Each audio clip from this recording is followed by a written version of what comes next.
Mrs. Mendez? Here. Mr. Petruno? Here. Mrs. Piernick? Mrs. Shrem? Here. Mrs. Seward? Here. And Mrs. Rosado? Here. Sunshine Law, be advised that this meeting is being held in accordance with the Open Public Meetings Act, Chapter 231, PL 1975, Sunshine Law, and the adequate notice of the date, time, and agenda has been sent to the Asbury Park Press and the Star Ledger and has been posted and filed with the Marlboro Township Clerk. Copies have also been sent to each district school and other area newspapers in accordance with the law. I'm not going to read in full, but draw your attention to the statement of videotaping of public portion of Board of Education meetings, public comment statements, and no smoking on school grounds. We have a former student, Antonio, who is going to lead us in the Pledge of Allegiance. Thank you. Please stand. I pledge allegiance to the flag of the United States of America and to the republic for which it stands, one nation, under God, indivisible, with liberty and justice for all. Thank you, Antonio. Welcome. The board would like to take a moment to offer our deepest condolences and support to those in our community impacted by the terrorist attacks that occurred this week in Israel and the innocent lives that were lost. Our thoughts and prayers are with you and those impacted by the war.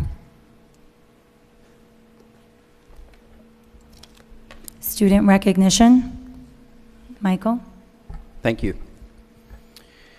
Ms. Garbolino from Frank J. Dugan Elementary School will demonstrate a Wilson Foundations lesson with her third grade students.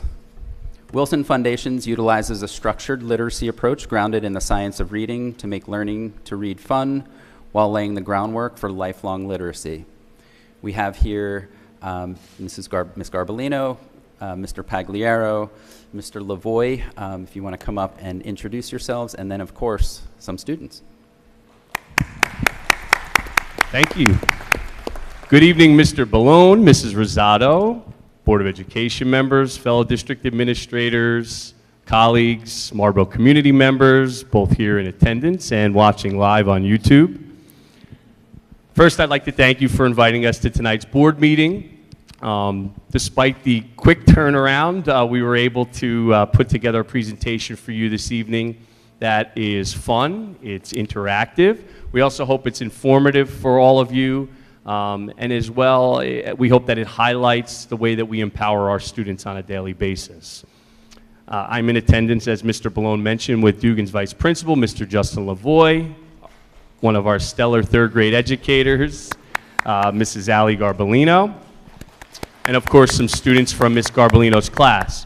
Ms. Garbolino and her students were able to put together a brief video that will highlight a day in the life of a Foundations lesson in room 31A. A special shout out to Mr. Jay Cyber, Dugan's media specialist, whose talents are second to none. You'll see those on full display in our video this evening. Also, after the video, our students who are here with us will lead the board members and administrators and people here at the dais in a Foundations phonics activity. And I'm really just excited to now turn the microphone over to Ms. Garbolino and to her students. So let's give them a warm welcome.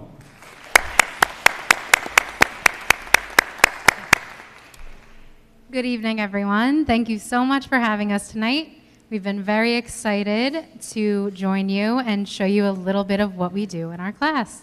So I'm joined by two of my students tonight. We have Leonardo, David Chen. So we have Leonardo Casenza and David Chen with us tonight. So we hope you enjoy our video, and after the video, we're going to present a little lesson to you guys. Okay?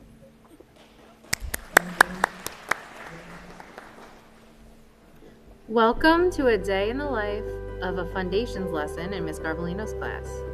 Students with a language-based learning disability or those who have struggled to learn deserve an effective curriculum designed specifically for their needs.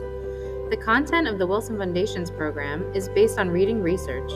Scientific evidence reveals that reading is made up of 5 critical components: phonemic awareness, fluency, vocabulary, and comprehension. A apple A. A apple A.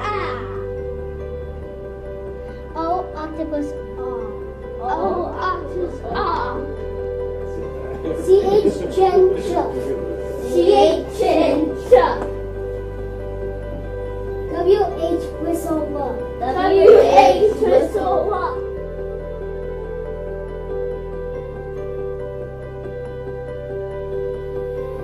He had to get up.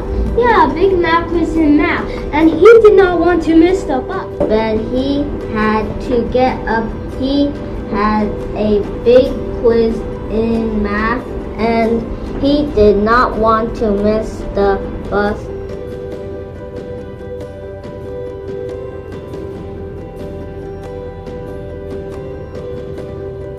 My goal as a third grade special education teacher has been to assist my students in gaining confidence and taking accountability when learning to read.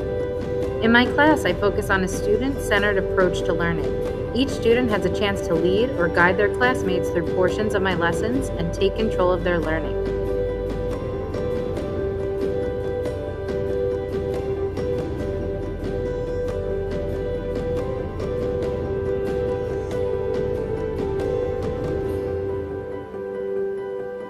Hi. Wait, do you see me? We're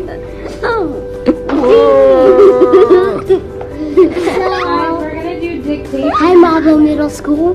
Leo, what do you think about Miss Garbarino's class? Miss Garbarino has the coziest class. So what kind of letters are at the end of the word boss, Leah? What's that letter at the end called? Bonus letter. A bonus letter or a buddy letter, right? And when do we see, guys, raise your hand if you can answer. When do we see a buddy letter? After a what? A vowel. What kind of vowel? Short. Short vowel. Look, I The made next one? The next sound is w. Whisper. Whistle. W.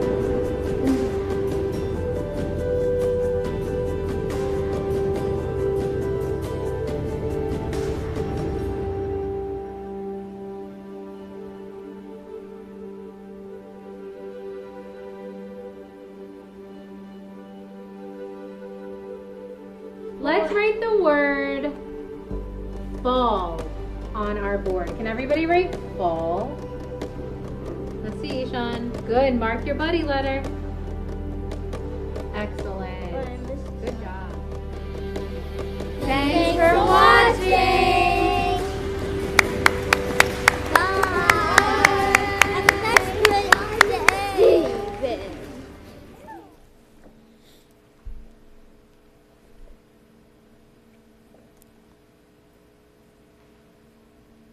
Hey, thank you guys for watching. Board members, in front of you, you have a magnetic pad and a magnetic pen. These are some tools that we use in my class during Foundations. So my friends here wanted to teach you guys something that we learned recently.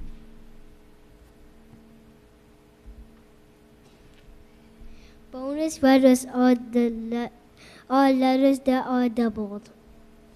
Bonus letters comes after a short vowel.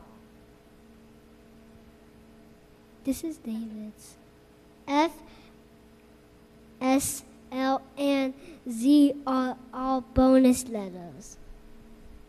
So now we're going to teach you about bonus letters and how to mark them.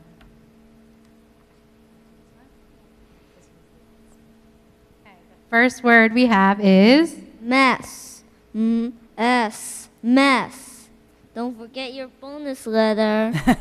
Yep, so you can all write the word mess. And Leo, can you tell them how to mark their bonus letter? Put a star on top. So your bonus letter is that doubled letter at the end, the last letter.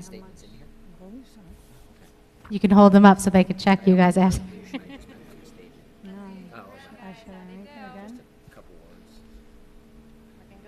I got distracted. It's his fault. Good job.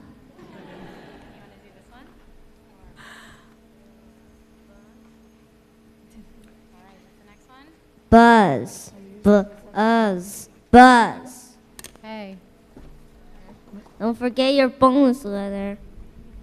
What's the word, Buzz?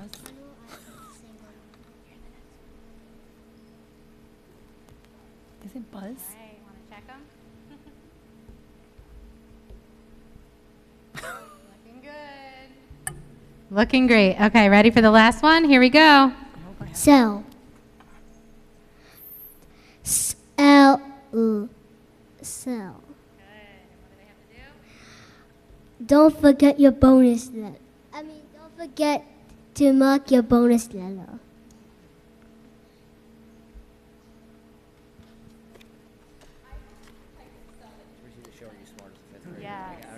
So, and then mark, put an X above the last letter. 'Cause it's a Great bonus. job, everyone, and thank you so much for having us. Good job. Good job. Great job, Ms. Garbolino. Great job, David and Leo. And thank you, board members, for being such good sports and showing us that you've learned about your bonus letters this evening. Thanks again for having us. Thank you so much for coming and showing this wonderful program and how you're implementing it in your classroom. Your students were adorable, and you can tell how proficient they are in the regular routines that you've implemented in your class. So thank you so much for sharing that with all of us.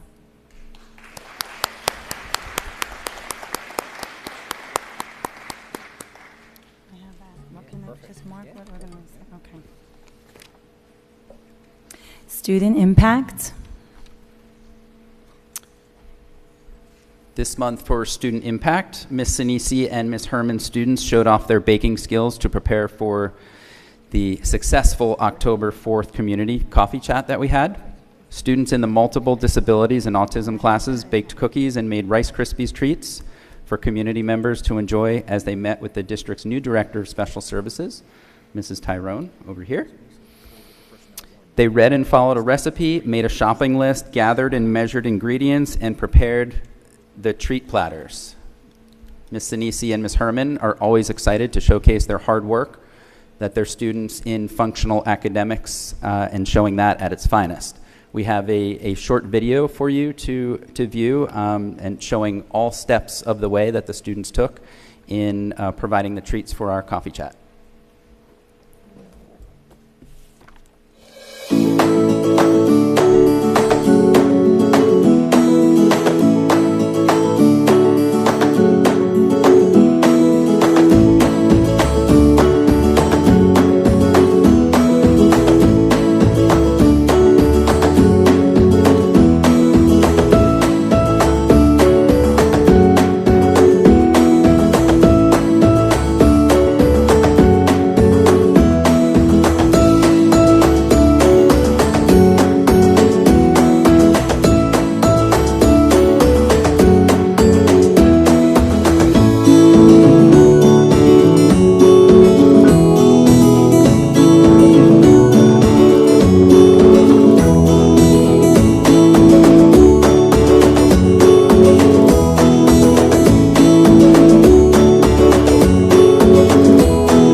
Thank you so much, Ms. Sinisi and Ms. Herman, for those delicious treats from the coffee chat.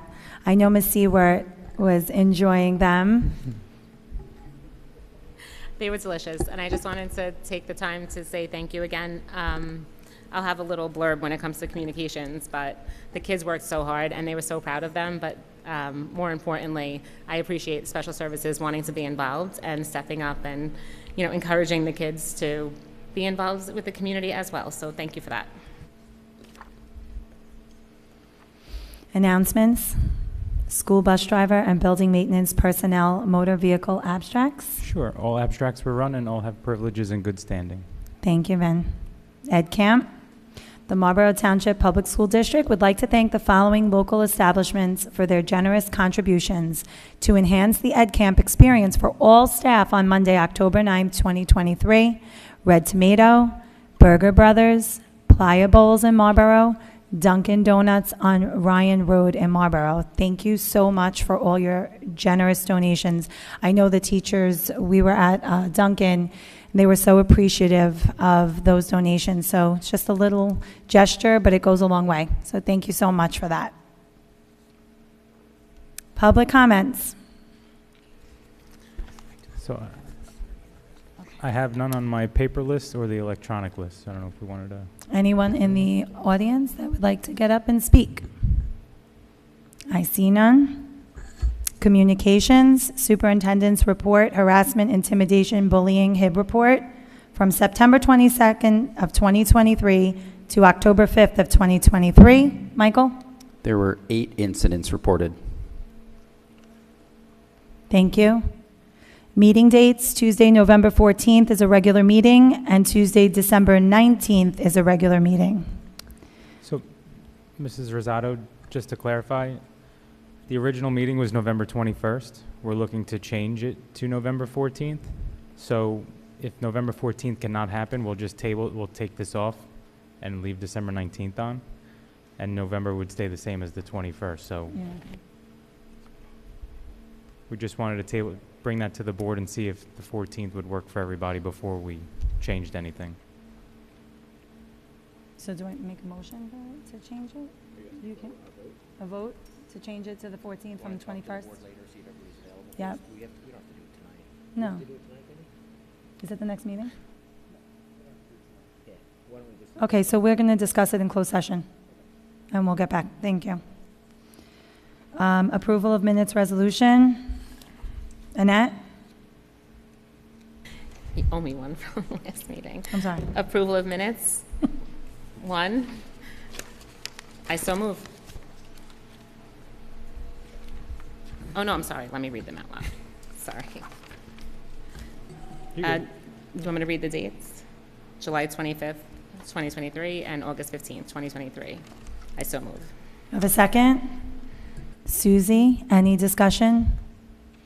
I see none. Roll call. Mrs. Belomo? Yes. Mrs. Jankowski? Yes. Mr. Lalansky? Yes. Mrs. Mendez?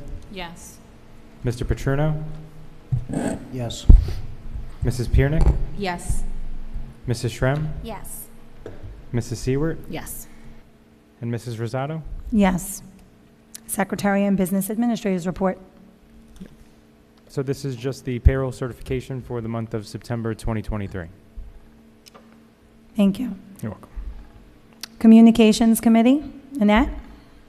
Yep. I just would like to take the time to thank and recognize our second community coffee chat, which was held on October 4th. Miss Mary Elizabeth Tyrone was there, and she was able to introduce herself to some parents of the district and, talk about the road that led her back to Marlboro. Dana Tardio was present. She is the district anti-bullying coordinator, and she explained to us what the harassment, intimidation, and bullying process looks like and the steps taken to investigate an allegation. Valentina Mendez was able to present the new HIB policy, the amended policy, and what that looks like in the district.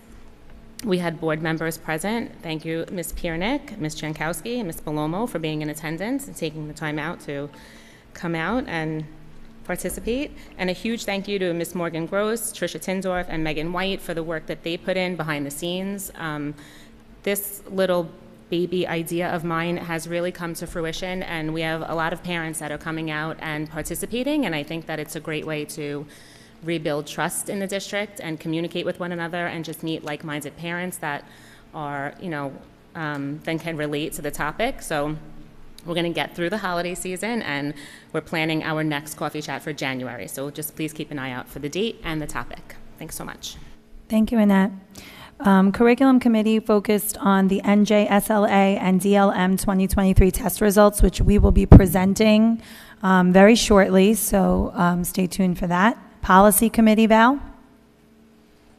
Yeah, so the Policy Committee met, and we updated a variety of policies that were based on just some changes that were made. A lot of them were just regarding attendance for the staff, right, support staff, teaching staff, and so forth. But there were two that I just wanted to make sure that you were aware of. There was Policy 5111, which was eligibility of resident, non-resident students. So that really focuses on students that are coming into the district. Say if your family was buying a house and the house wouldn't be sold or closed on until maybe some point in the very early on in the beginning of the year, what would that look like for a family? And if a family was moving out of the district at a certain period of time but wanted the child to continue in the district for the last few months of school, right? And how would that play out for the child? And so you'll see that one there. And the other one is 5116, which is education of homeless children and the requirements there and how we can support those children and families as well. So there's others in there, but those are ones that I just wanted to make sure that you were all aware of that were for first read. Second read, you have the list in the agenda that you can take a look at what we're approving tonight. Thank you. Thank you, Val. Special Education Committee? Special Education Committee met with Mrs. Tyrone, and we discussed what the presentation, the DLM presentation, and that's coming up right after this section, so we will let Mrs. Tyrone discuss the results. Thank you. So now I bring you to the presentation. First, NJSLA 2023 test results.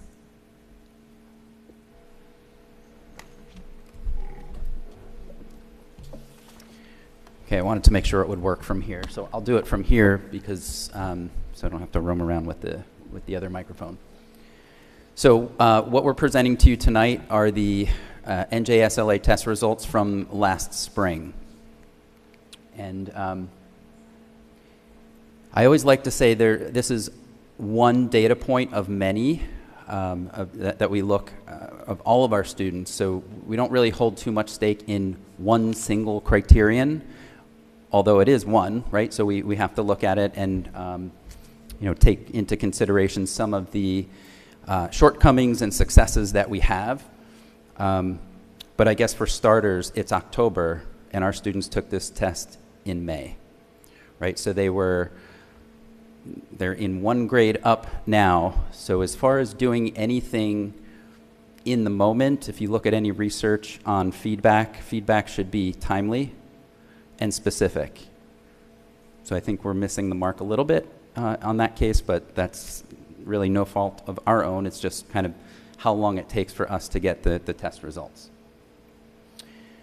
So I'm just going to orient you on what this chart looks like. So right now you're looking at English Language Arts, grades 3 through 8, because students start testing in grade 3, and we don't have a high school. So our highest level here is 8th grade.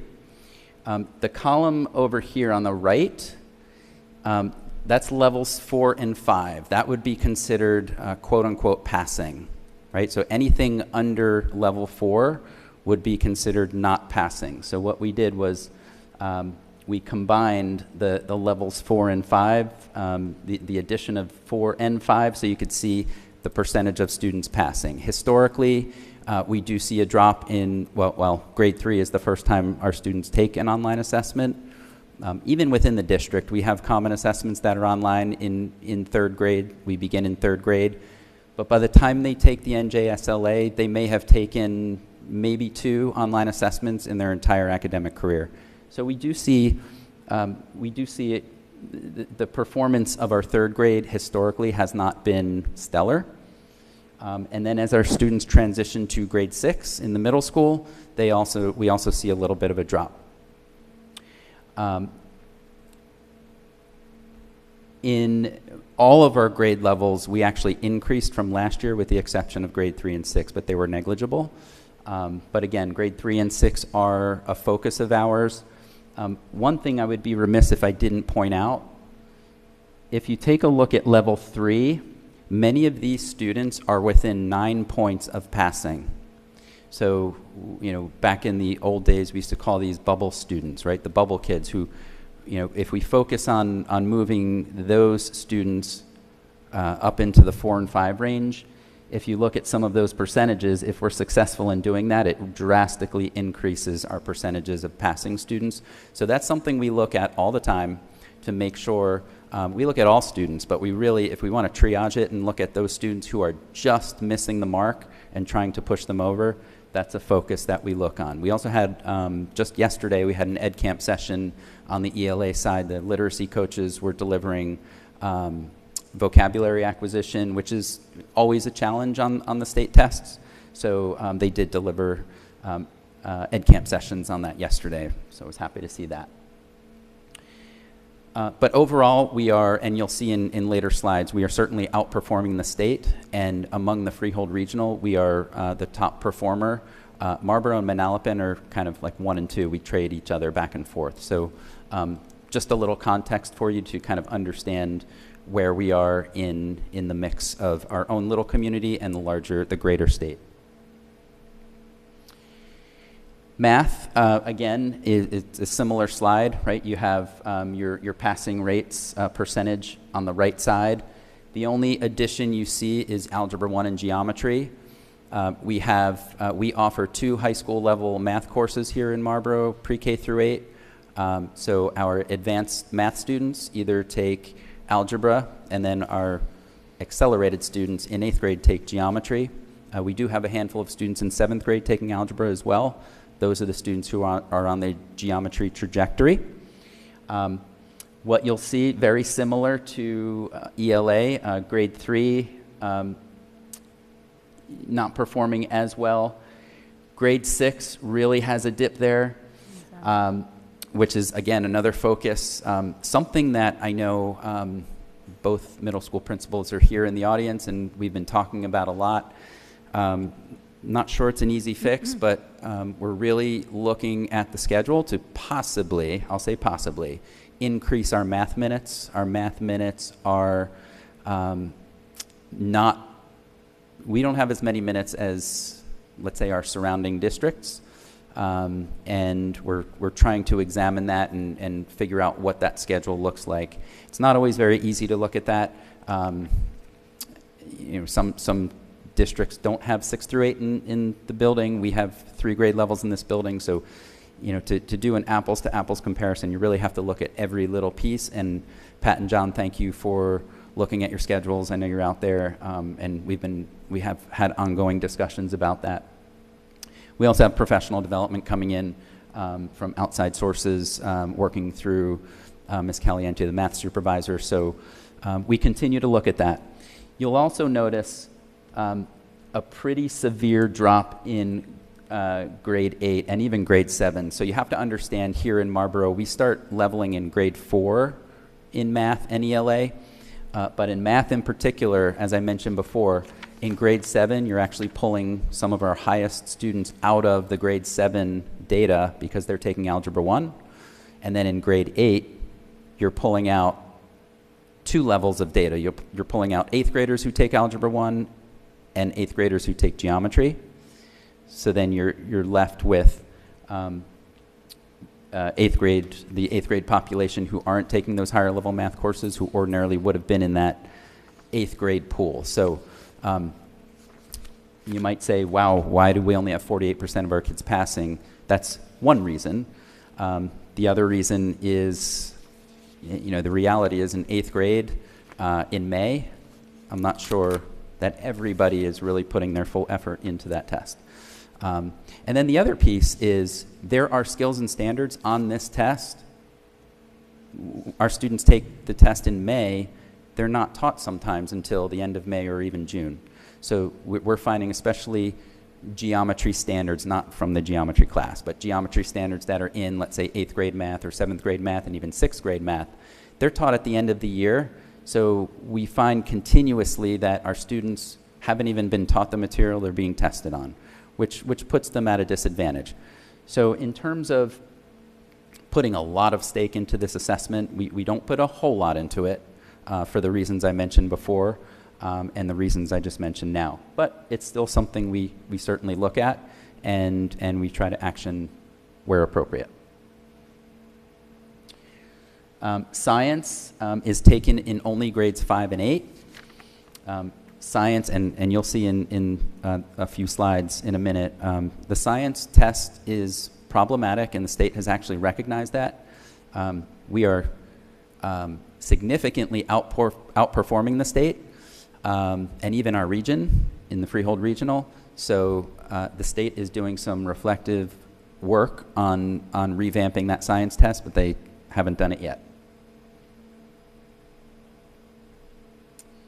This is just by numbers, so the number of students. So this will all be posted on our website as well if you want to view it. So this is our the district against the state. So not shocking, right? So in grade 3, 62, state is 42, 79 to 52, 82, 53, so on and so forth. All the way through, we clearly outperform the state in ELA. And the same goes for math.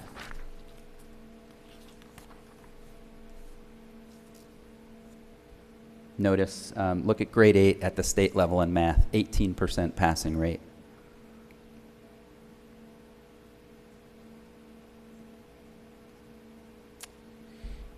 And science. I think those numbers speak for themselves.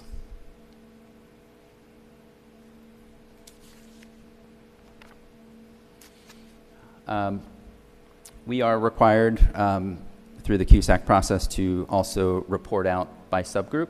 So I won't spend a whole lot of time here.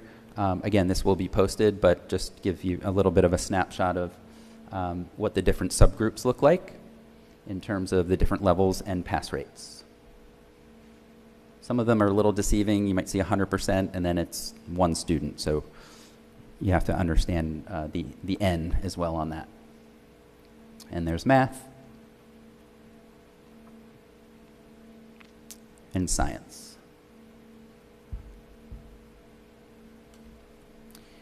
And also by requirement, we're mandated to provide some resources. So these are links. So when this gets posted on our website, you can certainly click on the links. There's an accessibility manual for special ed students who take the NJSLA because we have a lot who do. We have an intervention plan for our students through RTI, and then the flow chart that we have that's homegrown Marlboro Township district specific.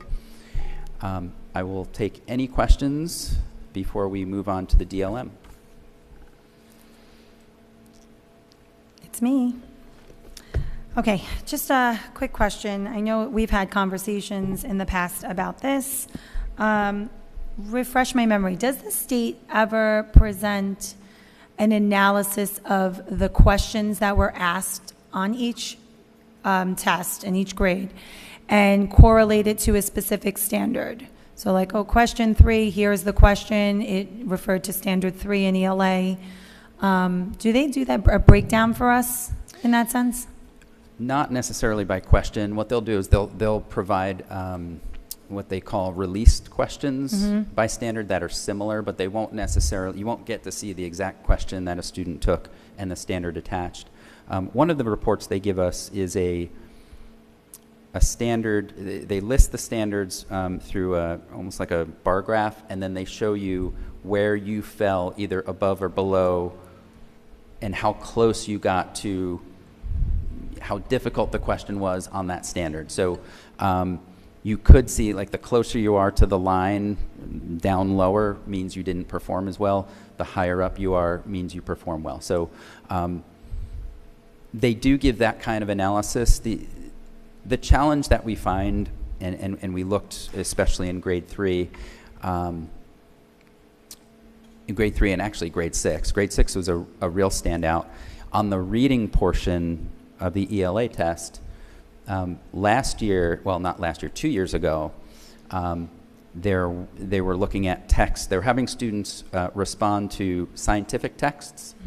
And then this past year in the spring, they changed that. So the standards are the same, but they changed the text to historical texts, right? So if someone is either not interested in one of those, right, they're going to do poorly on the one they're not interested in. So it's really difficult for us to action specific items for specific students from the NJSLA. A, because the information is not timely, and B, sometimes it's a moving target. As I said, the reading passages could be different genres. We have our own homegrown common assessment process is much tighter, very timely, right? It's within, our teachers are actioning items the next day, going into small group and targeting students where they fell short. Could we do better? We could. We can always do better, right? And there are always students who are going to need interventions, assistance. We just want to make sure, and our teachers do a really good job of it, of working with students. Students do best when they work in small group with a teacher. And we always emphasize that doesn't mean working in groups, right? Small group instruction is instruction with a teacher sitting with a small group of students, not just students working collaboratively in groups in the classroom. And our teachers know the difference between that, and they do a really good job at it. And I know that, this is one snapshot, right? Like you've said many times, a state test is not the end-all be-all in really discerning whether our students are grasping content.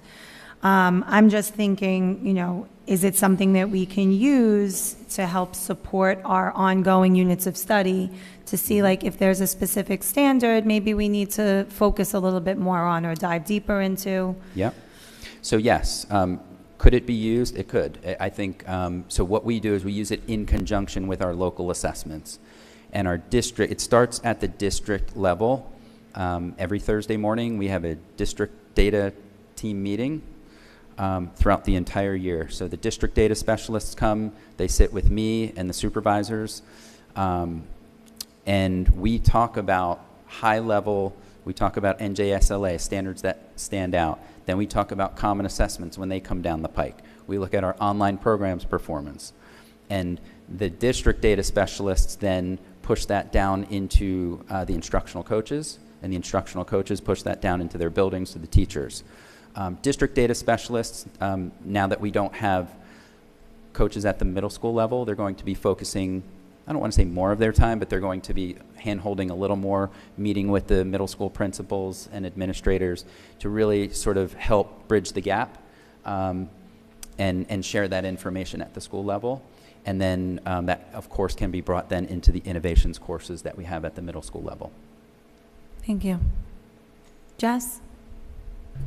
I know for math, the scores are used to determine C level or not.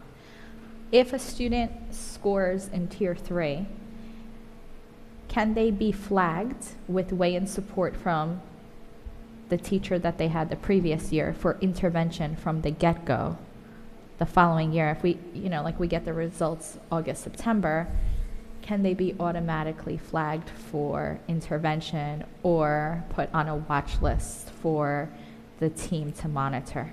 Yeah. So just for clarity, so for C level, we don't use NJSLA, but I think what you're thinking of maybe for the intervention classes, and that's...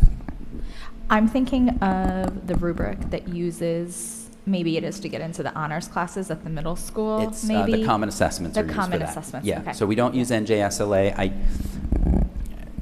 don't know how to say this. I don't believe in it enough to use it to place students in higher level courses, right? Because for all of those reasons.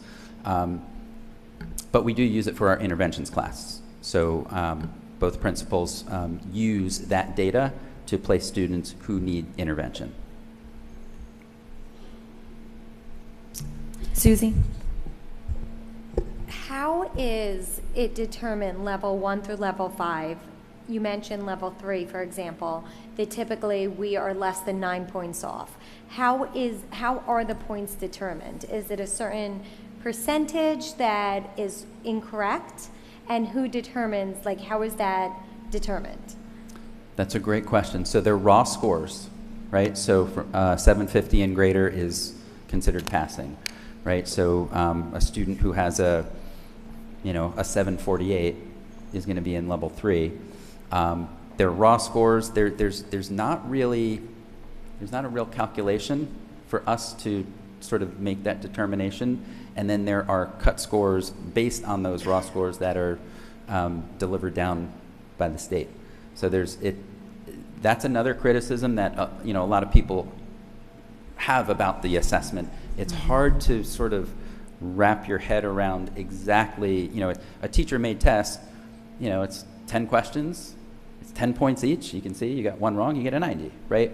This does not work that way. So it is very difficult for us to really pinpoint points and what they look like. Carrie? Two things. I know you said that in 3rd grade, it is the first time that they're taking a state assessment online. You said that by that time, students have taken about 2 online assessments. Do students have ample opportunity, though, to work with the NJSLA practice test to learn how to toggle between screens, how to locate the tools embedded, because there's a lot of tools embedded. There's a lot, like even the screen, sometimes students might say, why is it saying I have an unanswered question? And meanwhile, because there's like 3 parts to it and they don't know to scroll up. So I know that NJSLA releases practice tests to schools in order for them to work with that. Yeah. So it's the first thing, but yeah, I'll let you do that. Yes, they do have the opportunity to do that. We don't push it out at a district level. Our online assessments they're not identical to TestNav is the app they use to take the test, but a lot of the similar tools like flagging questions and what that actually looks like when they're working through the test. So that's not something I've really heard of that they're in terms of navigation. That our students are having a difficult time with that, and I know, but our teachers do. They provide the look before the actual assessment without really, prepping for a test. Okay, thank you. And the next is more of a point, just because you had the subsets up there of general education, special education, 504s. I just basically want to throw out a reminder that when we look at those scores, students who receive individualized education plans throughout the year, it's individualized, and there's nothing individualized with the NJSLA. So, for example, students who are reading far below grade level, and we really express teaching students, especially in special education, to their grade level. The NJSLA does not provide that. So there's limited accommodations that teachers can recommend and case managers can actually give to special education students. Reducing readability level is not one of them. Nope. So if a student is reading in 3rd grade at a 1st grade level, they're still mandated to take a 3rd grade NJSLA on a 3rd grade reading level. Some accommodations might make it less anxiety for them, less anxious, but when we look at those scores, I just want to keep in mind that they have basically had more than 3/4 of a school year receiving an individualized education program, and then here swoops in a state test that does not allow for that. And we should look at those scores keeping that in mind. Yep. And then also, like, as you're saying, they have tests read, but not on tests that are measuring reading comprehension. So they can't even have that accommodation while they're testing either, which plays into it as well. Exactly. And even reducing the amount of answer choices, it's just it's not given to them. They get small group, extra time, but none of the accommodations that they have been used to all year long. Thank you. I have a question for Michael quickly. This is coming from some at-home feedback, and I know we spoke about it briefly in the meeting, but is there any way to shorten the length of the testing time period? I feel like they were tested for the entire month, and I was just wondering if maybe, no excuses, but maybe that affects every student who just might become tired of taking these long standardized tests. So is there anything in discussion for shortening the testing period? Yes, we were actually forced to do that last year, and I'll tell you why. So as you know, we have Chromebooks, right? And we've had Chromebooks in the district for many, many years. At some point, Google, being that Chromebooks are a Google product, Google stops updating older Chromebooks. And NJSLA will be very upfront about saying, we don't support this Chromebook, but we support that one. So we looked at last year, our 3rd and 4th grade Chromebooks were unsupported. Now, does that mean they won't work for state testing? Not necessarily, but I couldn't put my head on the pillow saying that we might have problems. So we had to share Chromebooks among the elementary schools, which forced us to test for the entire month of May. And that really, you might ask, well, why? I thought we buy Chromebooks all the time. We normally do. There was actually one year we didn't, and it was several years ago. And what happened, so several years ago, that infusion of Chromebooks created a big gap for us, a hole that we didn't have. And those Chromebooks last year became outdated. So what happened was, because we didn't, and this is a good discussion to have as we enter budget season, because we didn't have that infusion, I can't remember the number of years, it was maybe years, or they're running away from me now, maybe 6 or 7 years ago, where we didn't have that infusion. We felt the effects of that last year. This year it will be a little better, because now the 4th grade Chromebooks will be okay. So we'll just have one grade level to deal with. So it still will be a little longer, but it'll be long, but it'll be a little shorter than last year.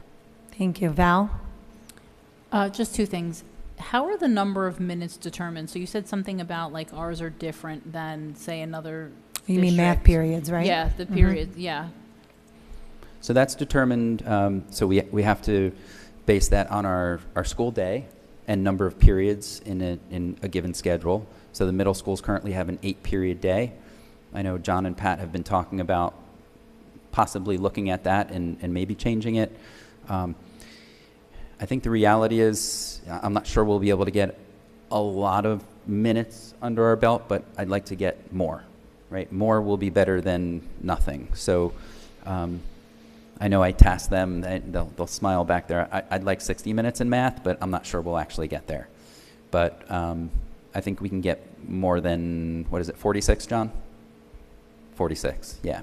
So I think we can get better than 46, but maybe not 60. Are there any double periods of like ELA math? So ELA, Has yeah, a I mean, double? they have their own period, but there's a reading and a writing period. Like a block? Mm-hmm. And then just one last question. You had mentioned the dip kind of in 6th grade. I'm just curious as to what the trend is. Is that they didn't learn all of the material yet? Like, what do you think that would be? So we've seen that for years.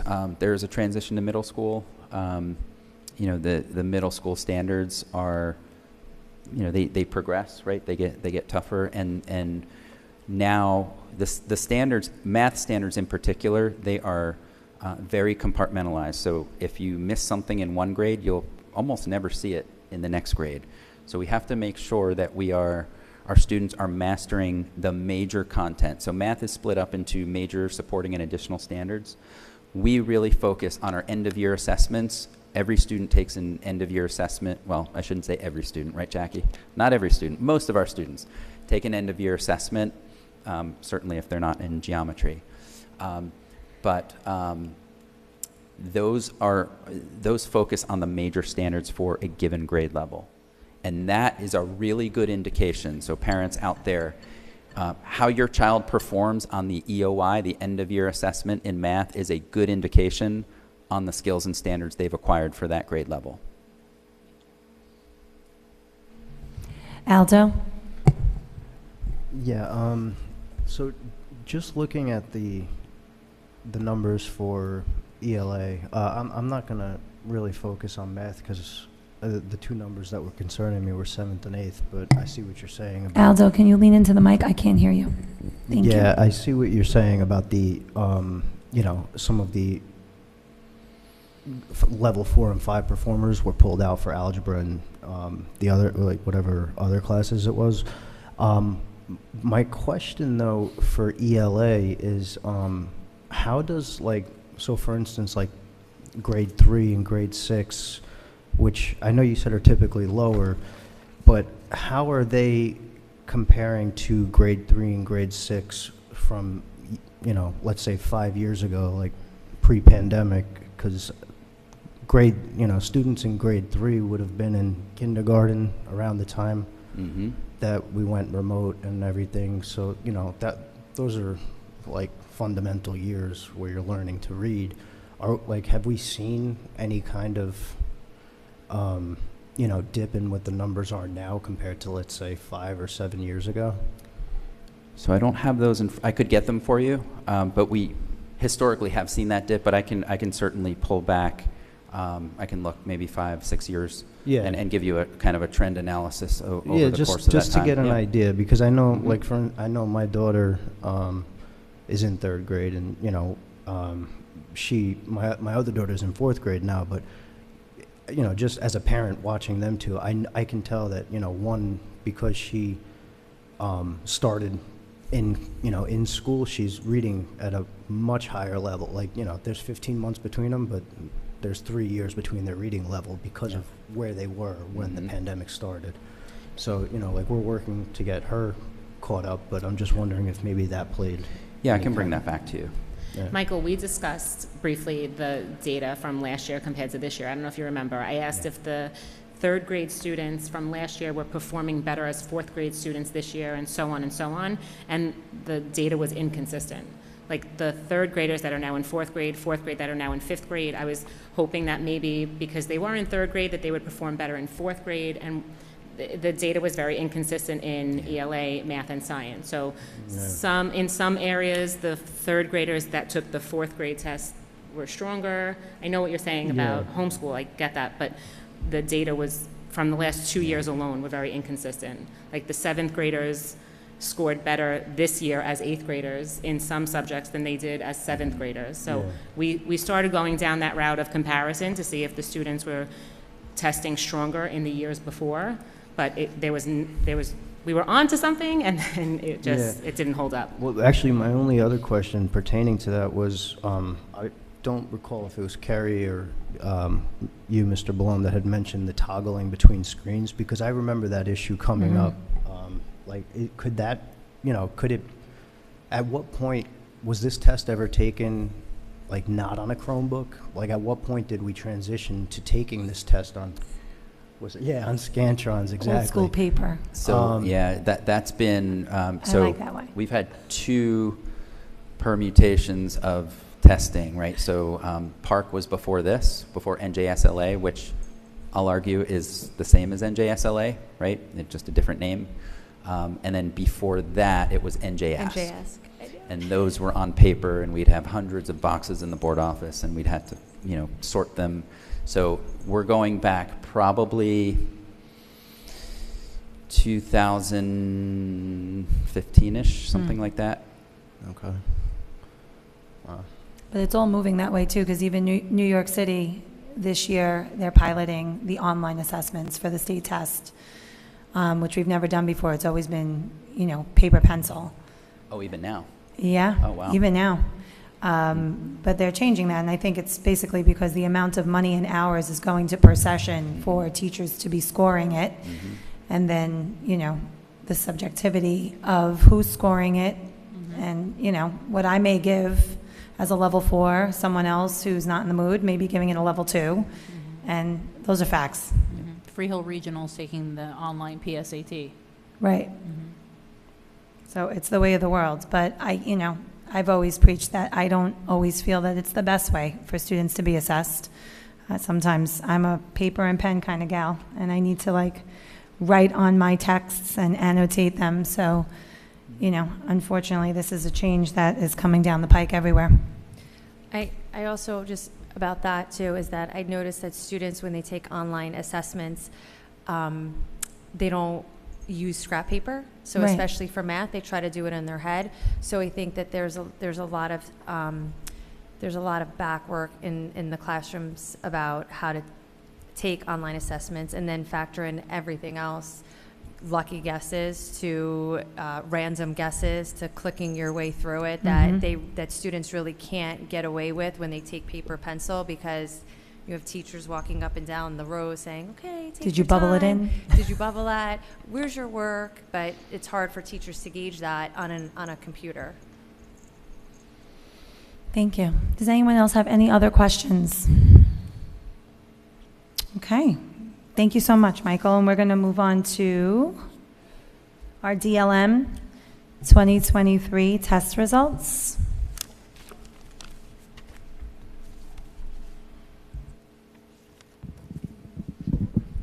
Good evening. Is this on? This? Is our mic on? Do I have to turn it on? Is it on? Can you hear me? Yes. Okay. Hi. Thank you. Good evening. I'm Allie Mortar. I'm the Supervisor of Special Services, and I'm our DLM coordinator for the district. We're going to be talking about the DLM. That's our Dynamic Learning Maps assessment, and that's the alternate assessment for our students in our most restrictive settings in our special education programs. It's about 1% of our population that take this assessment. And it's for individuals that are really not exposed to grade level curriculum. We're working on it, and we're working on those foundational skills, but we really build upon the essential elements that this assessment is driven from. So the Dynamic Learning Map assessment is a tiered assessment. So unlike the NJSLA, this really is an individualized assessment, which is great for some of our most significant learners. It is tiered approach, so our teachers put in a first contact survey. They put the appropriate levels of our learners that are taking the assessment, and then based off of how they perform on each testlet, then it is leveled on how well they're performing. So our students start off on a certain level, which is usually our foundational level, maybe approaching the target. And then based off of if they find a lot of success, they might stay on that level or move to a higher, more challenging level, or they might level down to a more essential level. When we say essential elements, we're really looking at the grade level standards and their overarching goal for those standards. And we try to bring it into an approach that is the most attainable for our students. So the testlets are broken up. It's not one giant test. It is a couple of different testlets in each content area. We have between 7 and 9 in ELA, and we also have about 5 to 7 in math. And then our science is for grades 5 and 8, just like the NJSLA assessment. Who can take the DLM? So this is really a collaborative discussion with our child study teams at the annual review for the IEPs. They look at the criteria that's been provided by the state to see if the individual in question meets the criteria in every content that they would be tested in. It's very likely that some of our students are being considered to take the NJSLA potentially in math because that's their stronger subject area, and then they take the DLM and ELA and science depending on the grade level that they are in. All of our students in special education are reviewed for this criteria, including our students that are out of district. And then when they meet that criteria, they submit a formal form that comes to our office so that we keep track of them and make sure that we are accountable for all of our learners that need to have this alternate assessment. How is it administered? I kind of touched upon it, but it really is individualized. Based off of the classrooms that are taking this assessment, the students can take up to maybe 3 to 4 testlets if they're feeling on task, they're feeling focused, they're feeling that they can really continue to go. And it's at the teacher discretion. So if we see that our learners need more time, they have a very large window to take this assessment. So they can take 1 testlet a day, they can take multiple. It's really on how the student is feeling to ensure that they're really showing us their best understanding. The DLM is a tiered assessment, like I had mentioned, and there's multiple levels that we'll talk about for the results. But the great thing about this assessment is that it calibrates every single testlet. So if maybe one testlet was a little challenging and it lowered down, the next one they did exceptionally well, it will level it back up to ensure that it's getting the correct score for our students. So our parents received the test results early September, and they don't have number scores on them. What they do for understanding student mastery is they have these different content areas: emerging, approaching the target, at the target, or advanced. And when we see these results, it's not really a reflection of if they're ready to take that grade level standard or not. It's what level they needed to be assessed at to find the most success for. When our students come in at a level of at target, that shows that it's a really appropriate assessment for them because they did very well. They stayed right on track, and they were right on target where they needed to be for their standards. Our students in emerging and approaching target, it's not a reflection that they didn't do well. It really just shows the level that they were testing at, but they continued to remain consistent for that. And the parents do get a bar graph that shows the consistency in their scores. For our students that get advanced, we do have a conversation with our child study team to let them know, and a lot of times what we find is there is a trend there. So our students that measure in at advanced, potentially in their annual review, there was a conversation that they might be ready for a less restrictive setting or some more challenges within those settings because they're showing signs that they might be ready for an NJSLA assessment with accommodations. We also look at performance level descriptors, and that is very similar when you're looking at those indicators for the NJSLA and what the overview of the standards are that are going to be assessed in those skills. Not every student is assessed on the same standards that maybe their neighbor next door would be doing in the next classroom. It is very individualized, and it's also very I want to say sporadic on the standards that are assessed. I've noticed that we have some students in ELA that have the same style of questions, and then there's a student in the same classroom that has a totally different look. For more information, we have the link for the DLM New Jersey website. On that website, you can click on all the options to see they have practice questions, they have essential elements that have been assessed for the past previous years and what's upcoming.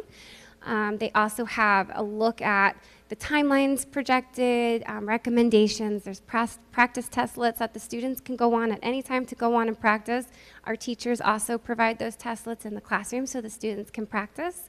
A little bit different than the NJSLA is the DLM provides an accommodation where we are able to read to them if that is one of the accommodations they require. We also can put their answer in on the technology side if they answer in a different capacity. Some of our students answer on their iPads or they answer with their PEC system with a yes/no. We are allowed to administer their answer on the computer to ensure that they're getting the correct answers and we're not just putting them in front of a Chromebook. So for Marlboro, we had 25 students last year take the assessment. 5 were in our LLD classes, 14 in our MD classes, and 6 in our autism classes from grades 3 through 8. And then we had 1 student that took a hybrid between DLM and NJSLA based off of the criteria that they met. Out of district, we had 8 students total that took the DLM. Oh no. So the next 2 slides are the demographics that break down the race of our students, the ethnicity, the income data, and you can certainly check that out closer when it's posted to the website. And this also breaks down what we get as our results. So we get our student results, however, we have to look in individually. We can look from a district side to see how they perform before we send them home to our parents, but this is what we receive from the state that gives us a snapshot of how well we did. For ELA, for our students that were in the emerging level, we had 9. We had 3 at the approaching target, and we had 10 that were at target, which is really great. That's probably our highest number that I've seen in the last 3 years, especially for ELA. And then we had 3 students in the advanced level. For math, we had 7 in emerging, 7 at approaching, 5 students at target, and then 6 in advanced, which is really, really awesome for those advanced students. We had a lot of conversations at the end of the school year to see if it was too easy, how they did, what accommodations they had, because we revisit that to ensure it's ready for the next year. And then for science, we only had 4 students take the science test since it's only grades 5 and 8, and out of those 4, all 4 were in the emerging stage. So This is our plan for this year. Last year, we were mandated to do a fall window. It was not the same assessment that was taken in the spring. In the spring, it's one cumulative assessment with all the testlets, and then we get to see those scores. In the fall, it was an instructionally embedded assessment, which was more to give us data and to help drive our instruction. But this year, we are not going to be taking that fall assessment window. We found that the data that it provided to us really didn't support the individual learning plan that we had in our classrooms. And it was just an unnecessary assessment for our students at the time. They get a lot of practice on the Chromebooks and working with different kinds of assessment tools to prepare them for the spring window. And then our spring window is April 8th through May 31st. And like I said, this is at a teacher discretion on when they'd like to test them based off of how well their students are feeling and that they're able to do more testlets throughout the day. And letters will go out in the spring right before the window starts, just so that you can have a heads up. And the last bullet on there is we have a lot of new families in our special education program. So if you'd like to come to our parent academy that we're going to be having in December, I'd love to share more about what the test looks like. We would look at the breakdown, the criteria, and answer all the questions that you might have. So you can also have conversations with your children that might be taking it for the first time. Thank you. Do you have any questions? Thank you so much. Do any board members have any questions? I see none. You have them? Okay. Okay, moving on to financial and business operations matters. Jessica, can you read? Sure. The superintendent of schools submits the following resolutions for approval. 1, transfers. 2, list of bills. 3, travel. 4, harassment, intimidation, bullying report. 5, acceptance of child assault prevention grant for the 23-24 school year. 6, health and safety evaluation of school buildings checklist, statement of assurance. 7, amended resolution out of district placements for the 23-24 school year. 8, amended resolution Omnia Partners contract purchase, USA building maintenance for roofing, siding, gutters, and related services for the 23-24 school year. 9, non-public school request or requests for technology purchases under the New Jersey Non-Public Technology Aid Program for the 23-24 school year. 10, state contract purchases. 11, approval of agreement with JMI Enterprises. 12, authorization for school bus advertising. 13, approval of 23-24 school year district goals. 14, the New Jersey State School Safety and Security Plan Annual Review Statement of Assurance. I so move. Do I have a second? Carrie, any discussion? I have a quick question. Jess? For the NJ CAP program, are the permission slips given out to the parents prior to the CAP program coming into the classes? Yes. Okay. Thank you. Any other discussion? I see none. Roll call. Oh, I'm sorry, Aldo? Yeah, sorry. Just a question for number 12. I would assume Vinny. How does that work? Like, how do we, like, authorizing school bus advertising? How did we end up with JMI Enterprises and, with the company that's going to be doing the advertising? Do they approach us in a proposal or? So we had this company before COVID. We were doing a lot of advertisements on our bus. They kind of stopped. We partner with them because they are on a co-op. So they're on a cooperative purchasing agreement where we can go with them. They are the agency that does finds the advertisements for us and brings them to us. And that's why you see big play zone on there. And then the $2,000 is that what we'll receive as revenue. What they're also going to do is they're going to put ads on our buses for needing school bus drivers. So for hiring ads on our buses as well. Okay. I think the revenue share is about 65% with them, but we don't have to solicit for companies because they are on a co-op. So we just go with them traditionally, and we have been going with them, I think, for a very long time. We just ceased it because no one was really doing any advertisement or they didn't really have any businesses lined up to provide us, so we kind of stopped doing it. That actually makes sense. I didn't realize it was a co-op. That answers everything for me. Thanks. Yep. Any other discussion? I see none. My apologies. Roll call. Mr. Alonsky? Yes. Mrs. Mendez? Yes. Mr. Petruno? Yes. Mrs. Belomo? Yes to all, abstain from 3. Okay. Thank you. Mrs. Seward? Yes. Mrs. Shrem? Yes. Mrs. Jankowski? Yes. Mrs. Piernick? Yes. And Mrs. Rosado? Yes. Curriculum matters. Michael, can you read it? Sure. Curriculum matters. Superintendent of schools submits the following resolutions for approval. 1, review of curriculum guides. 2, approval of English language arts curriculum guides. 3, interscholastic athletic competitions, winter sports 2023-2024 school year. I so move. Do I have a second? Annette, any discussion? I see none. Roll call. Mrs. Belomo? Yes. Mrs. Jankowski? Yes. Mrs. Mendez? Yes. Mr. Petruno? Yes. Mrs. Piernick? Yes. Mrs. Shrem? Yes. Mrs. Seward? Yes. Mr. Alonsky? Yes. And Mrs. Rosado? Yes. Before we vote on personnel matters, I would like to read a statement. As I stated at our last meeting, the Marlboro Board of Education is delighted to announce that it was selected Mr. Michael Balone as its new superintendent of schools. As many of you may know, the board engaged with an outside search firm in May of this year to assist with the process of finding the best superintendent for our outstanding and highly regarded school district. After many months of interviews and vetting numerous qualified candidates, the board unanimously agreed that there was one candidate who rose to the top, and that candidate is Michael Balone. Mr. Balone has been a long-standing employee in the Marlboro School District since 2004, when he began his career in education as a student teacher.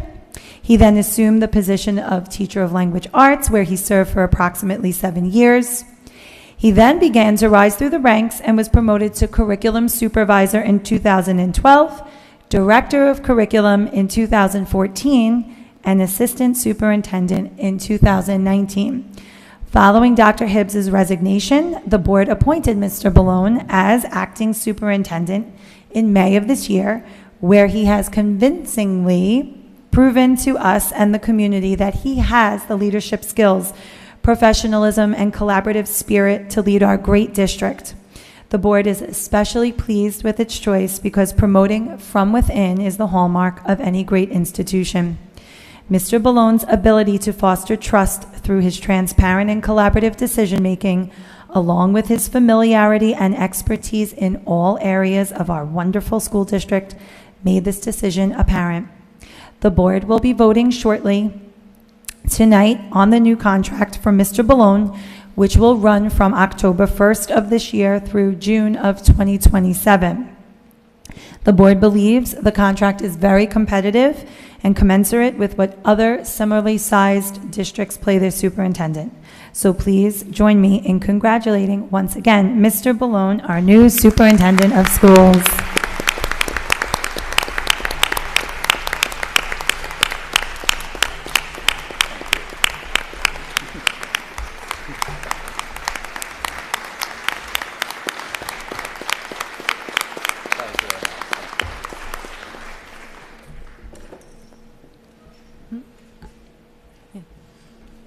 Mr. Balone's wife, April, and his 2 sons are here in the front row. They should be so proud.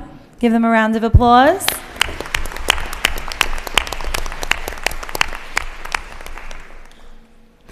Thank you. So now moving on to personnel matters. Valentina, would you like to read? Sure. The superintendent of schools submits the following resolutions for approval. 1, resignations. 2, appointment of superintendent of schools. 3, reassignment and amended salary, certificated staff. 4, employment, certificated staff. 5, amended salaries, school aides 2023-2024 school year. 6, amended salaries, hours and salaries, non-certificated staff. 7, extracurricular activities advisor. 8, amended extracurricular activities advisor. 9, curriculum, ed camp professional day presenter. 10, student observation. 11, student practicum. 12, paid medical disability leave. 13, unpaid leave of absence. 14, amended resolution, leave dates. I so move. Do I have a second? Michael, any discussion? I see none. Roll call? Mr. Petruno? Yes. Mrs. Piernick? Yes. Mrs. Shrem? Yes. Mrs. Seward? Yes. Mrs. Bellomo? Yes. Mrs. Jankowski? Yes. Mr. Lolansky? Yes. Mrs. Mendez? Yes. And Mrs. Rosado? Yes. Michael, you have anything you would like to say? Sure, I feel like I've had prepared speeches for a while, so I don't have one tonight. But I would like to thank first Mrs. Rosado and the Board of Ed for offering me this position. You know, we talked about it in our interviews. This is where my heart is. I've been here for a long time, so I really look forward to this next endeavor. Although I feel like I've been doing it already, but you know, it's now official. So thank you. Also, you know, it's really a testament to, you know, everybody out in the audience. First and foremost, my family. Thank you for coming. I know Blake and Reed, you're having a hard time sitting here, and hope you did your homework. He's like, no. The staff members that you see out there, I received emails from staff members apologizing that they couldn't come tonight. I really didn't expect anyone to come, so I do appreciate all of you who are here. I know some of you are watching from home as well, so thank you. And some of you will even review the video maybe, you know, at your desk, so I appreciate that as well. And we even have some retired staff members sitting in the audience. So that means a lot to me that you came and took time out of your day. I know it's not easy on a Tuesday night to take time from your families. The community members as well. Some of you are familiar faces here.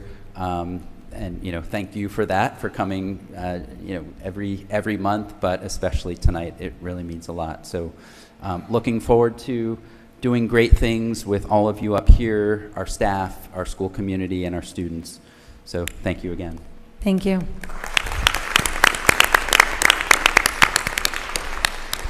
I'd like to make a motion to call a 15-minute recess. Do I have a second? Jessica, any discussion? I see none. All in favor? Any opposed? The ayes have it. 15-minute recess. Thank you.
Roll call?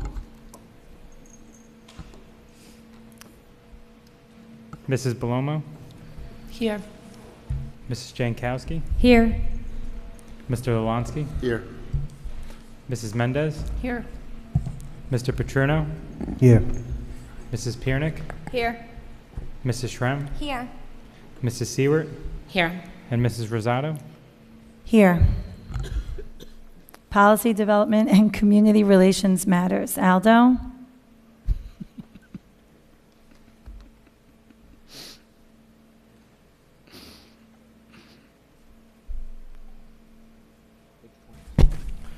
The superintendent of schools submits the following resolutions for approval. 1, job description. 2, second readings. 3, first readings. I so move. We have a second. Susie, any discussion? I see none. Roll call. Mrs. Seward, Yes. Mrs. Belomo, Yes. Mrs. Jankowski, Yes. Mr. Lalansky, Yes. Mrs. Mendez, Yes. Mrs. Piernick, Yes. Mrs. Shrem, Yes. Mr. Paterno, Yes. and Mrs. Rosado. Yes. Liaison reports, Freehold Regional. Okay, I have that. Thank you, Michael Messinger, again, for always being on top of the information. They had their monthly meeting at Manalapan High School on September 28th. Very short meeting, but they did honor the paraprofessionals of the year in the district. We are still waiting to hear just how much state funding we are going to get both this year and next with respect to the S2 legislation that saved courtesy busing. Just a reminder, we were cut $25 million in state funding over a 5.5-year period. Hopefully we are off that path. The clock is ticking. What will be our funding in year 25-26? At the start of the school year, temperatures were very high. A lot of people questioning air conditioning in the schools, and now we're battling cuts of millions of dollars. And Freehold Regional had early dismissal this year due to heat for the first time in 13 years. Building temperatures on some second floors were not tolerable. Temperatures of 85 degrees were recorded in Marlboro High School. That's it. Thank you. Marlboro Township Liaison. Sure. So the deadline to register the vote is October 17th. The vote by mail applications must be received by the county clerk no later than October 31st. More on that with links on the township weekly email and on the township website. Brush collection is underway by zone. With all the rain, please make sure to keep your brush away from sewers and place on your lawn near the curb, not on the street, allowing water to run freely. Leaf collection dates will be announced via email and through email in the blue box on the township homepage to be notified. Marlboro Day Fall Festival is now October 22nd. It's going to be Halloween themed. Fire Prevention Week and open houses for both Robertsville and Marlboro. Flyers and info on the weekend update blast for more information on those. Thank you, Michael. Monmouth County School Boards Association. I don't have any updates. Thank you. New Jersey School Boards. Okay, PTO. Let's start with Robertsville. Thank you to Jacqueline Mazzarello, who always gives me such great updates. Although it has not been a while since our last Board of Ed meeting, Robertsville Elementary School has been super busy with planning, fundraising, and filling up the calendar with student and family-friendly plans. Our first ever joint mum sale with Asher was a great kickoff to fall. Thank you to Gasco's for giving us the prettiest and most colorful assortment of mums. We had our first in-person back-to-school night on October 4th, and it was great to see our classrooms full of parents. The PTO sold back-to-school night goodie bags containing smelly pencils, erasers, notepads, a DIY bookmark, and allergen-free lollipops. Parents were able to write a note and leave it as a surprise for their students. I purchased one, and they were adorable and such a great idea, seriously. Saturday, 10/7 was our fall clothing drive. Thank you to all of our volunteers and to our generous community for filling our truck. Our October Dine Out will be hosted by McDonald's on October 16th. Please mention Robertsville with your purchase. Fall Picture Day is October 17th. Robertsville Fall Glow Walk is ready to get moving this year. We have a $15,000 annual goal, $15,000 goal for a second Gaga pit. The virtual kickoff is October 18th, and our Glow Walk will take place on October 27th. A tremendous thank you to our community businesses who have supported us this year. The following businesses have signed up to be t-shirt sponsors, and we cannot thank you enough. Goldie's Ice Cream, Black Belt America, Dr. Tara Gostovich, Black Star, Rolls Gracie, Monmouth Spine and Soft Tissue, PALS, P-A-L-S, Anthony's Coal-Fired Pizza, Carlo's Gourmet Pizza, and Feast Italian Kitchen. All students, teachers, and staff members will be provided with the Robertsville logo and business sponsored t-shirt for this Glow Walk. The most talked about event of the year, Robertsville Boo Bash, is happening on October 19th, rain or shine. $30 pre-sale tickets available for sale on the PT board website until Friday, October 13th. Join us in costume for rides, games, and food trucks as we celebrate all things Halloween. October pretzel sale will be on October 20th. Our fall book fair will be held October 23rd through the 27th. Volunteers are needed. Please be on the lookout for sign-up opportunities. Last but certainly not least, October 31st, Robertsville will be celebrating with their class parties as well as the afternoon Halloween parade. We are looking forward to more fun-filled events and fundraising opportunities in November. Happy Halloween from Robertsville Elementary and your PTO board members. Thank you. Susie Morrell? It's hard to follow. I was tired reading it, so, you know, kudos to them for planning all of it. Okay, so wrapping up, we are, for Morel. Wrapping up is the Charleston Wrap and the Fit-a-thon, two great fundraisers that are finishing soon. Back to school night and snack sale we had on September 28th. We currently have our pie sale going on. We are selling apple crumb, pumpkin, pecan, cherry, blueberry crumb, which I bought 2 of because it's my favorite, and peach. Picture day we had was October 2nd. Our school store started up again. We had our first one October 6th, and that's going to happen every 2 weeks. The upcoming, we've got the BMX bike assembly on October 13th. Our Fit-a-thon for the kids, which is a lot of fun for them, is October 18th, and our Boo Bash is October 20th. Lots of fun things for October. Thank you. Annette Dugan? Thank you, Robin Borenstein, for another excellent Dugan report. The red carpet fashion show and back to school dance was a huge success. Thank you to everyone who came out to make it a wonderful evening. Our MC, Mr. Pagliaro, also a stellar job. The PTA sponsored a clothing drive to support lunch break, and it is still going on until October 16th. Donations are being accepted for new or gently used kids, women, and men's clothing, which can be sent into school with your children or can be dropped off in the school vestibule. If you pre-ordered mums, pickup will be tomorrow, Wednesday, October 11th, from 5 to 7 p.m. outside of Dugan. Registration is currently open for the trunk or treat, which will be on Friday, October 27th from 5 to 7 p.m. The entry fee per family is $25 if you register by October 23rd. Otherwise, it'll cost $35 cash at the door on October 27th. Families can also register to decorate their trunk for the event.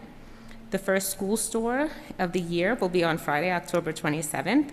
Students can bring in cash and shop during their lunch period.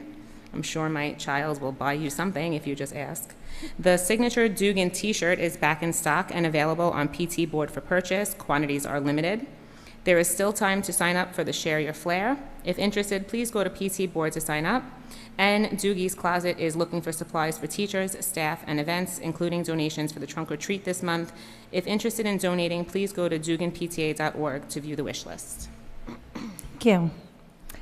Tafino, Jess?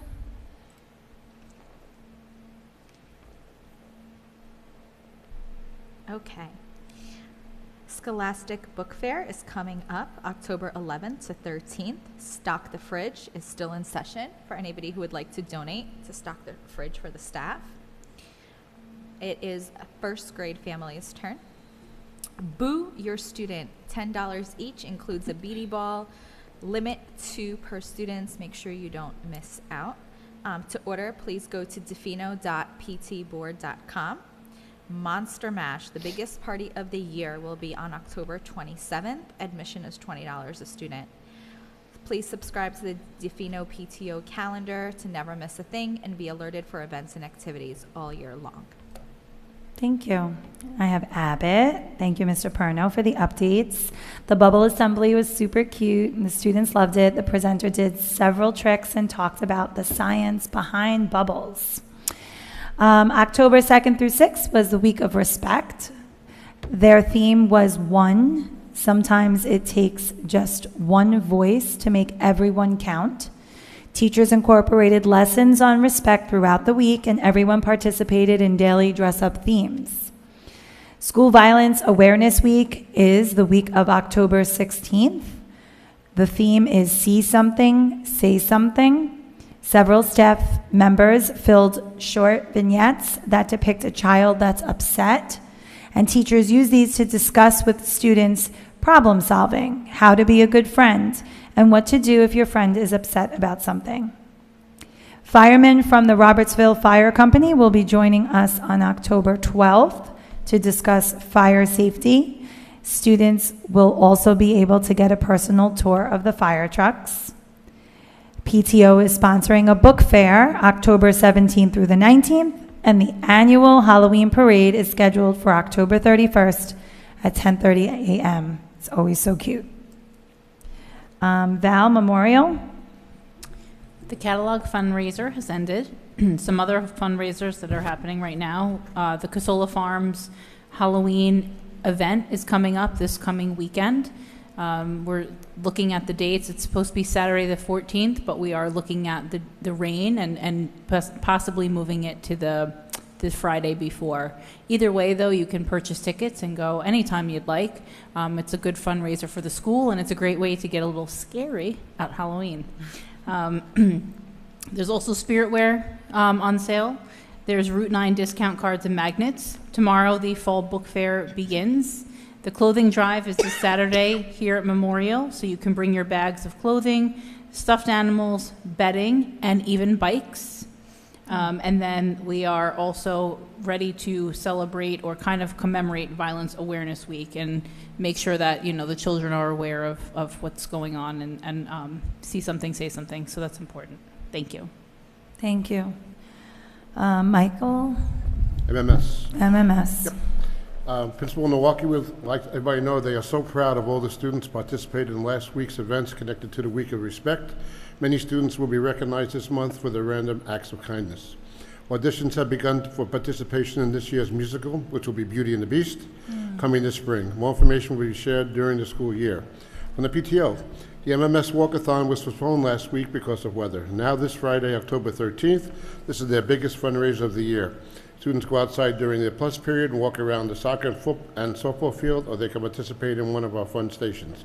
You can donate any dollar amount or even create a fundraising page for your walker. The student who raises the most gets to be gym teacher for a day.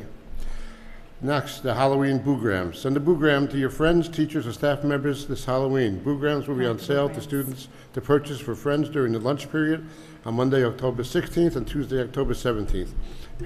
Parents can also boo their students by logging into PT Board and purchasing online. Boograms will have a message that says you've been booed. Students will not know who's been booed unless the sender tells them. It will be a fun surprise. Buffalo Wild Wings Dine Out fundraiser is all day Friday the 27th. Please help us raise money for the kids. Enjoy lunch or dinner. 20% of the sale will go to the PTO. Help spread the word to local friends and family. The fall clothing drive is Saturday, November 4th in the MMS parking lot from 12 p.m. to 1:45 p.m. Clean out those closets and drop off those bags of clean and gently used items. Ongoing fundraisers includes PTO membership, Route 9 discount cards, and box tops. And that's Thank you. Scope? Scope is finalizing dates for an event for parents of students with special needs at Party Unlimited and a bowling event in the winter. CPAC? CPAC had great conversations with families at all of the back-to-school nights. Thank you to the administration and principals also for helping support the tables. CPAC also held its first meeting on 9/28. Thank you to those who were in attendance with their input, and we are looking forward to our next meeting in November. Also, keep an eye out and stop by the table at Marlboro Day. Thank you.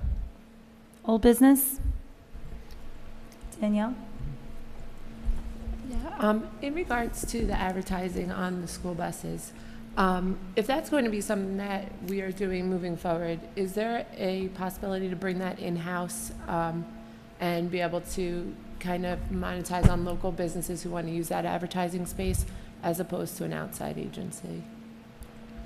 We could certainly explore that. We would just have to make sure we set it up correctly where how we're running it is within law and statutes when it comes to advertisement, and we also don't want to practice showing favoritism to one local business over the other, so we would just have to, if we were to ever do it in-house, the revenue that we bring in would have to outgain the expense that it might take to, if you know what I mean, like how many people would actually have to be working on that to, per their salary, like their per day rate, how much it would actually cost to run that in-house, as opposed to how much we're bringing in. So we would just have to, it would definitely have to be more than $2,000 for the one we're getting now, but it is an option we can look into.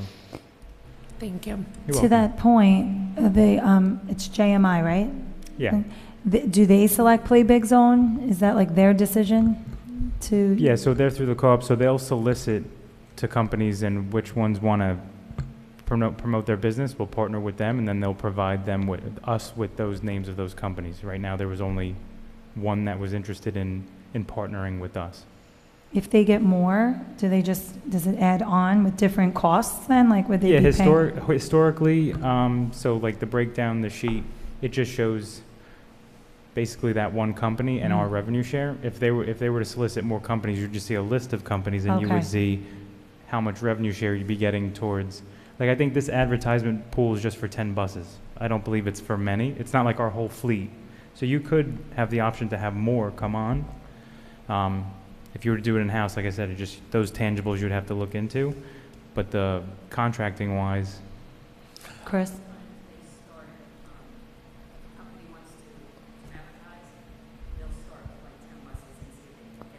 yeah, it's almost like Okay. dipping your toe in the water kind of thing. If it's Okay. successful, they'll branch off and want to do more. If it's not, they'll kind of pull back, and that's why there was like a hiatus for about 3 years where we didn't have any. Over the last couple of months, we've heard a lot, now another PTA with Robertsville, of a lot of local businesses that are putting in sponsorships. So it'd be nice to kind of give them an opportunity. I don't know where the agency is pulling from or advertising for businesses to be able to put in for that opportunity, but I'm sure that some of these local businesses that have already supported the district would love to do some advertising. Yeah, we could as certainly well. explore that. It would just have to make sense for both sides. So you wouldn't want to charge them too much, and at the same time, you also would want to not operate on a loss if we were to do that in-house. Right. Are Aldo. we, when it comes to like using JMI with the cooperative agreement, are we, like, do we have to go through JMI or are? No, you don't have to. You could always solicit for proposals if you wanted to see what else was out there. It never really crossed our mind because it was not such a huge revenue stream for us. Right. In years past, I think at most, sometimes we would get maybe 8-10 grand, not much. On a $95 million budget, although it is nice to have revenue coming in, it's something that if it were to go away, it wasn't really a huge impact to us. But to your point, you can go out to see whatever you want. So right now, we approved the contract with them. So if we feel that we can make more somewhere else, we can always branch off and do, something else for our other 50 buses if we wanted to see what was out there for those remaining buses. Yeah. Right now, this is just for 10 with them. Right. I'd definitely be curious to see if there was interest from, other businesses and Yeah, because local businesses. Two things can happen. You can go out, you can find a company that, you might find a company like them where they may be able to pull a lot more interest that will help us. Or you may go out there and it'd be a dud and you don't find anybody. Right. So at least knowing that there's someone out there on a co-op that you could fall back on Yeah. to just try to generate something is a plus, but also looking into it in-house is a good idea as well. Yeah, see if we can possibly generate any more revenue. It's a good idea, Danielle. Thank you. Any other old business? Yeah, Annette? Yep. I have an old piece of communication business that I just wanted to talk about publicly. On September 6th and on October 4th, I had reached out to the 7 candidates for the Board of Education on the ballot to see if they would be interested in participating in our Facebook page, sharing their information and answering some Q&As. I'll read the email quickly. The board would like to give an equal opportunity to share information on an unbiased platform for the members of the school community. We are asking all candidates listed on the ballot the same questions for you to respond to at your earliest convenience, but no later than October 10th. Mail-in ballots are due on the 17th. Now I know the 31st, but postmark the 17th, and we would like to give time to those who are utilizing that option.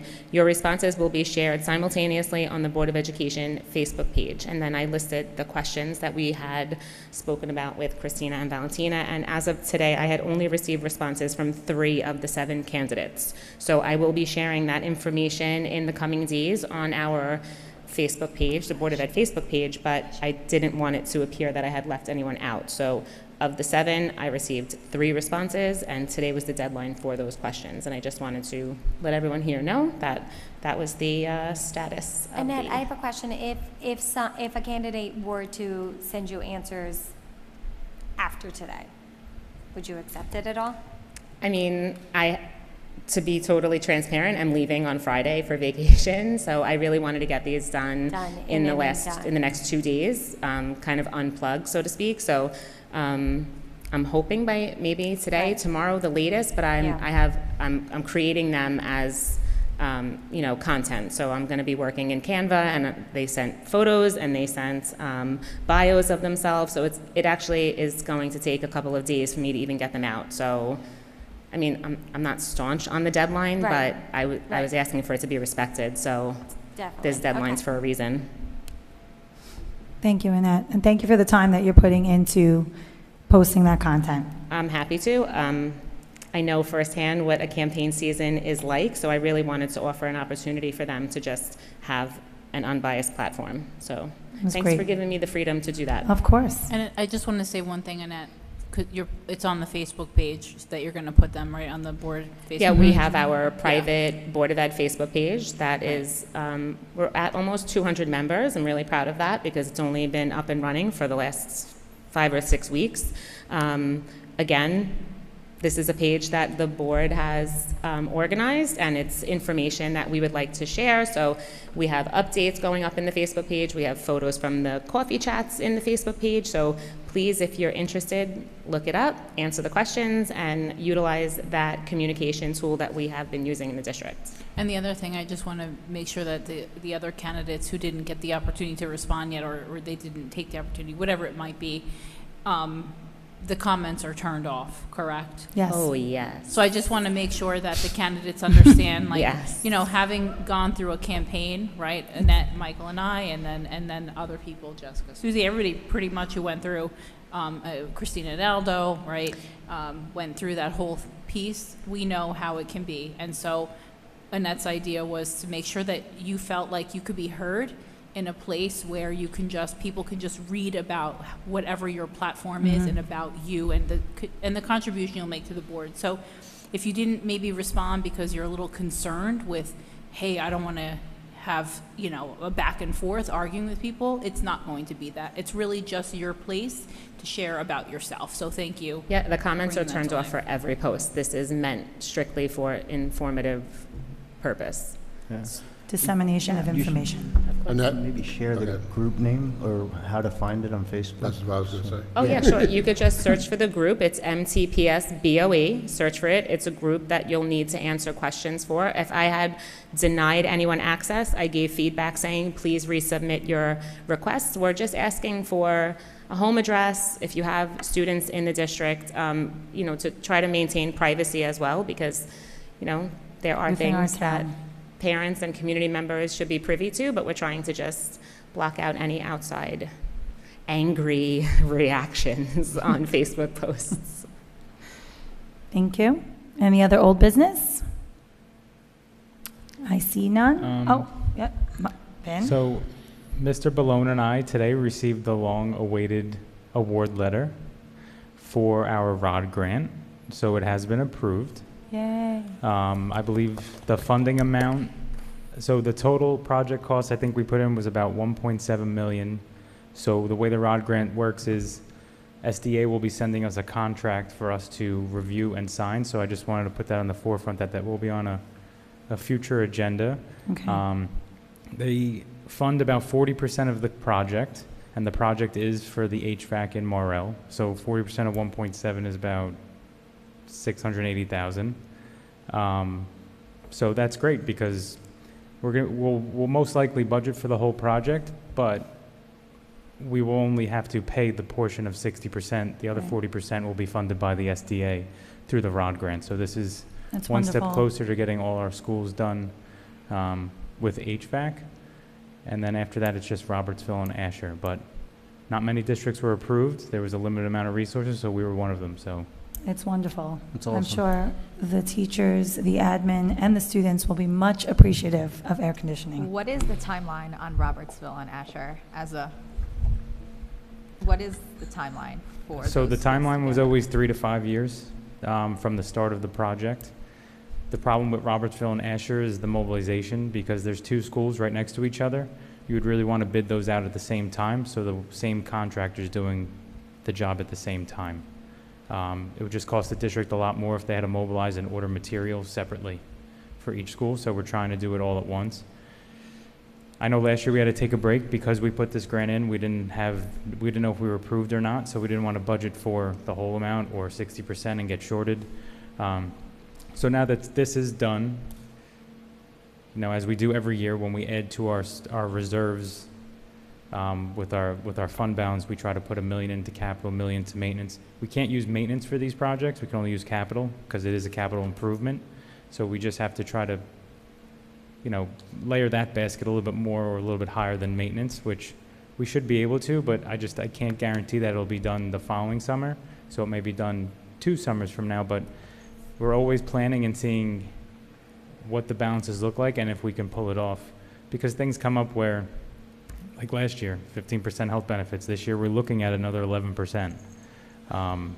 So again, you have to navigate now a 26% hike of health benefits within a 2 fiscal year period. So we're always looking at those things, and I think we will be able to do it as long as we're, fiscally responsible in how we navigate and budget our deposit into our reserves compared to how we build our budget.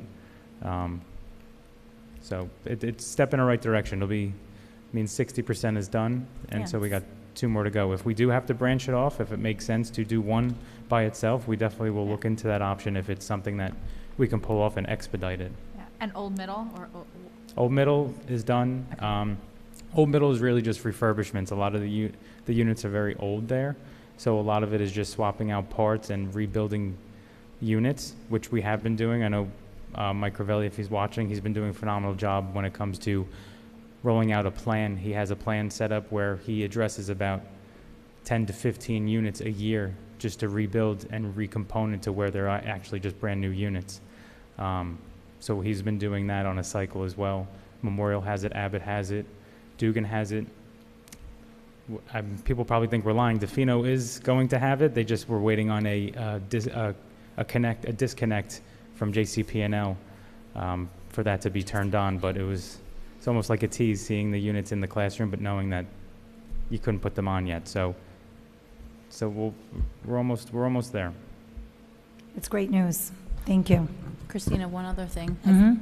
This isn't probably old, I don't know what it is, but you mentioned about thanking Duncan and some other vendors for the Ed Camp. I just want to say Mr. Balone and administration also had a beautiful ceremony there for long tenured teachers and staff, and and all staff, right, that was here, how long was it, 20 years? 20 plus years. 20 plus years, and some of us were able to attend. And I just want to thank the staff and administration and everybody who out there that has been here always, but has really devoted your career here. I think that's a beautiful thing. It was a nice way to just get together, and they seemed really happy. And so I just wanted to say thank you. Yeah, there was some 38, 41 years. It was long. Very long. New business? I see none. Public comments? I have none on my list. Would anybody like to speak? Anyone? Bless you. You're welcome. First caller, anybody? No? Moving along. We might get out of here before 1 a.m. today. Executive session resolution. Be it resolved that in accordance with the provisions of the Open Public Meetings Act, the Marlboro Township Board of Education shall conduct a closed executive session pursuant to the exception prescribed by NJSA 10:4-12 for the purpose of discussing matters of attorney-client privilege. It is anticipated the length of time of this executive session will be 60 minutes and that action will not be taken in public after the executive session. Be it further resolved, the minutes of the executive session will be released when the need for confidentiality in accordance with NJSA 10:4-12 no longer applies. Do I have a second? Annette, any discussion? I see none. All in favor? Any opposed? The ayes have it. Have a great night.